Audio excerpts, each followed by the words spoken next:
እንኳን ወደ ክላስ ኦፍ ቤክ ዩቲዩብ ቻናል በሰላም መጣችሁ። ኢንትራንስ ኤግዛም ደረሰ። አሁን ደግሞ ሁነኛው ሰዓት ላይ ነው ያለነው። ኢንትራንስ ኤግዛም ላይ ስትፈተኑ አብዛኛው ተማሪ የሚያጋጥመው በተለይ ደግሞ ኦንላይን እንደሆኑ ኤግዛሙ ሲስተም ብልሽት ሊያጋጥማችሁ ይችላል። ይሄ ሲስተም ብልሽት ሲያጋጥማችሁ ማድረግ የሚኖርባችሁን ምርጥ ነገሮች እነግራችኋለሁ። እነዚህ ምርጥ ነገሮችን በሶስት ከፍዬላችኋለሁ። እነዚህን ሶስት ነገሮች የምታደርጉ ከሆነ በሙሉ እርጋታ ፈተናውን መፈተን እንድትችሉ ይረዳችኋል። ይሄ ብቻ አይደለም፣ አብዛኛው ተማሪ ሚስ የሚያደርጋቸውን ምርጥ ፖይንቶች ማሳያችኋለሁ። በቀላሉ ሌላ ሲስተም ብልሽት ካጋጠመው ተማሪ በተሻለ መልኩ የእናንተ ፊክስ እንዲደረግላችሁ ማድረጊያ ዘዴም እነግራችኋለሁ። እስከ ቪዲዮ መጨረሻ አብራችሁን ቆዩ። ቤኪ ነኝ በክላስ ኦፍ ቤክ ዩቲዩብ ቻናል። ቻናሉን ሰብስክራይብ አድርጉት። እንጀምር። የመጀመሪያው ጉዳይ አብዛኛው ተማሪ ልክ ሲስተም ሲበላሽበት ቀጥታ የሚያስበው ምንድነው? ሰዓቱ እየቆጠረብኝ ነው፣ ራሱ ሰሚት ሊልብኝ ይችላል፣ ስለዚህ በቃ የሆነ ነገር መፍጠር አለብኝ ብሎ ስለሚያስብ ሪፍሬሽ ወደ ማድረግ ይገባል። የተለያዩ ታቦችን ይከፍታል። ሌሎች ሴቲንጎች ካሉ ገብቶ ወደ መጎርጎር የሚገባ ተማሪ አለ በድንጋጤ። አንዳንዱ ደግሞ ዩዘርኔም እና ፓስወርዱን ብቻ ስለሚያውቀው ወጥቶ ድጋሚ ሎጊን ብሎ ለመግባት የሚሞክር ተማሪም አለ። ከዛ ውጪ ደግሞ በጣም ይሄ ደግሞ ከመደንገጡ የተነሳ የሚያደርገው ግራ የገባው ተማሪ ደግሞ ሙሉ ዲስክቶፕን ሪስታርት አድርጎ እንዲያስጀምር የሚያደርግ ተማሪ አለ። ይሄ ሁሉ ዲሲዥን መቆም አለበት። መጀመሪያ እስቲ ምንድን ነው እየሰራ ያለውና ያልሰራ ያለው የሚለው ነገር ይዩት። ለምሳሌ ኢንተርኔት ኮኔክሽን ግዴታ ያስፈልጋል አይደል? ኦንላይን ስትፈተኑ ኢንተርኔቱ እየሰራ ነው አይደለም?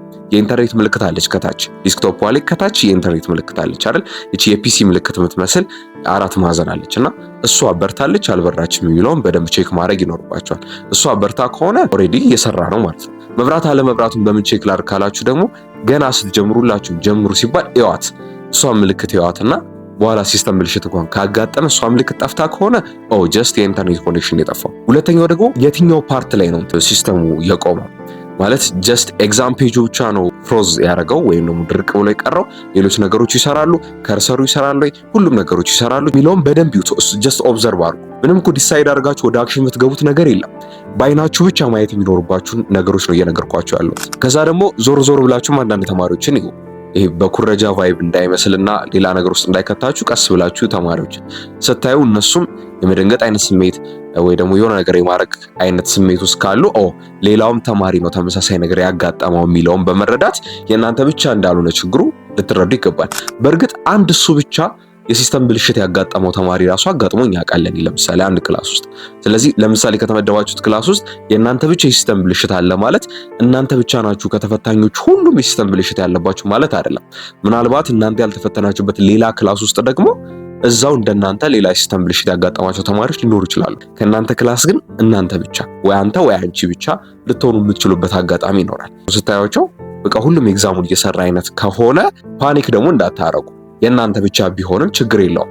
የእናንተ ብቻ ሊሆን ስለሚችል ወይ ኔትወርክ ተቋርጦ ሊሆን ይችላል፣ ወይ የሆነ ፔጁ ብቻ ፍሮዝ አድርጎ ደርቆ ሊሆን ይችላል፣ ወይ ደግሞ እነሱ ጋር በጣም ሰርቨር ኦቨርሎድ ሆኖባቸው ስታዙት ላይሄድ ይችላል። ለምሳሌ መልሱ ቢ ነው ብላችሁ ቢ ስትነኩት ወደ ቀጣዩ ፔጅ ኔክስት ብላችሁ ስትነኩ የማይመጣላችሁ አጋጣሚ ሊኖር ይችላል።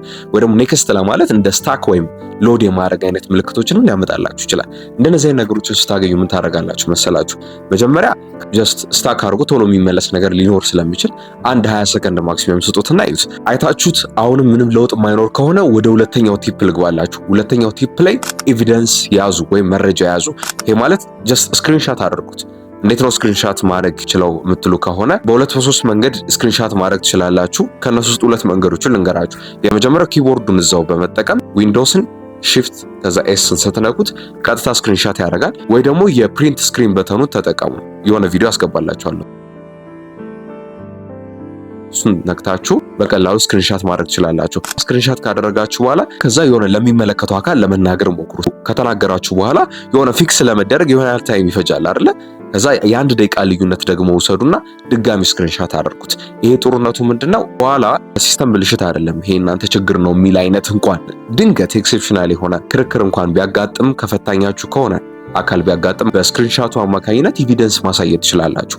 ይኸው በአንድ ደቂቃ ልዩነት ውስጥ ስቲል ስታክ እንዳረገ ነበረ የሚል ማስረጃ ማሳየት ትችላላችሁ ማለት ነው። ስክሪንሻት ስታደርጉ ቼክ ማድረግ ያሉባችሁ ነገሮች ምንድናቸው? መጀመሪያው ታይም ኦፍ ፌሊየር ነው። ይሄ ፌል ያረገበት ሲስተሙ ስታክ ያረገበት ታይም መታየት አለበት። ሁለተኛው የሆነ ኤረር ሜሴጅ ከጻፈላችሁ ለምሳሌ በቀይ አድርጎ በነጭ ሊሆን ይችላል የሆነች በተን ላይ ከላይ ያለች አይከን ላይ እንደ ሄደር ነገር ኤረር ምናምን ከላከላችሁ የኤረር ጽሁፍ ከላከላችሁ እሱን ራሱ ስክሪንሻት ማድረግ ቆንጆ ኤቪደንስ ይሆናል። ሌላው ደግሞ ስክሪንሻት ስታደርጉ የኤግዛሙ ፔጅ ወይም ደግሞ የኩዌሽን ነምበሩ ምናምን ይታያል። 32ኛው ጥያቄ 8ኛው ፔጅ ምናምን አይነት ነገር የፔጅ ነምበር ወይም ደግሞ የጥያቄ ቁጥሮች መታየታቸው እዛው ጥያቄ ላይ ያላችሁ የደቂቃ ለውጥ ራሱ ኖሮ ስታክ እንዳረገባችሁ ማሳያ ስለሚሆን ማለት ነው። እንደነዚህ አይነት ኤቪደንሶችን ያዙ።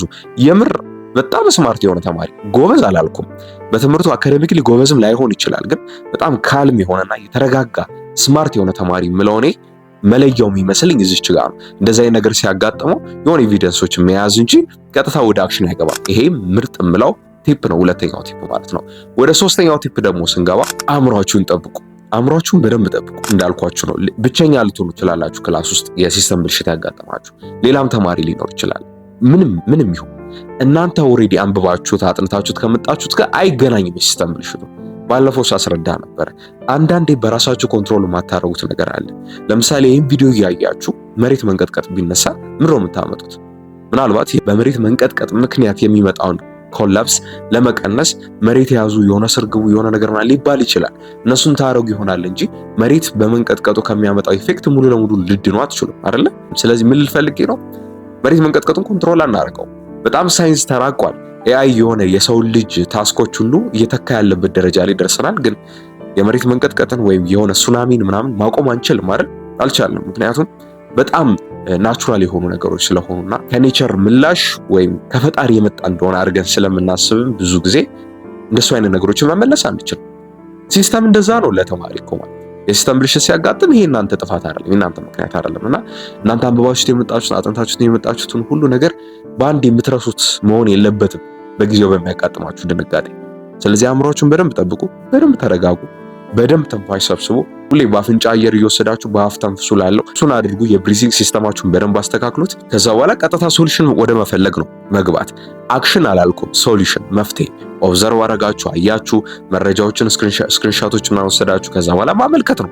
ካመለከታችሁት በኋላ ይህ ሰው መቶ ሪስፖንስ ይሰጣል። የመስጠትም ግዴታ አለበት። የሆነ ሶሉሽን መስጠት ይኖራል መጥቶና ከዛ በኋላ ነገሮች ፊክስ ይደረጋሉ ማለት ነው። የሲስተም ብልሽት ይሄን ያህል ቀላል።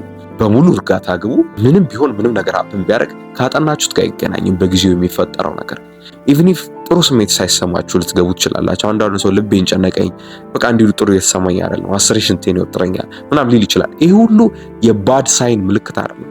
አንድ ተማሪ ምን አለች፣ የዛሬ ዓመት ነውና ተፈተነ ወጣች ምናምን፣ ከዛ እያናገረችኝ ነበረ እኛ ስለምንሰጠው ሰርቪሳችን ምናምን አወራችኝ። በጣም ደስ አላት።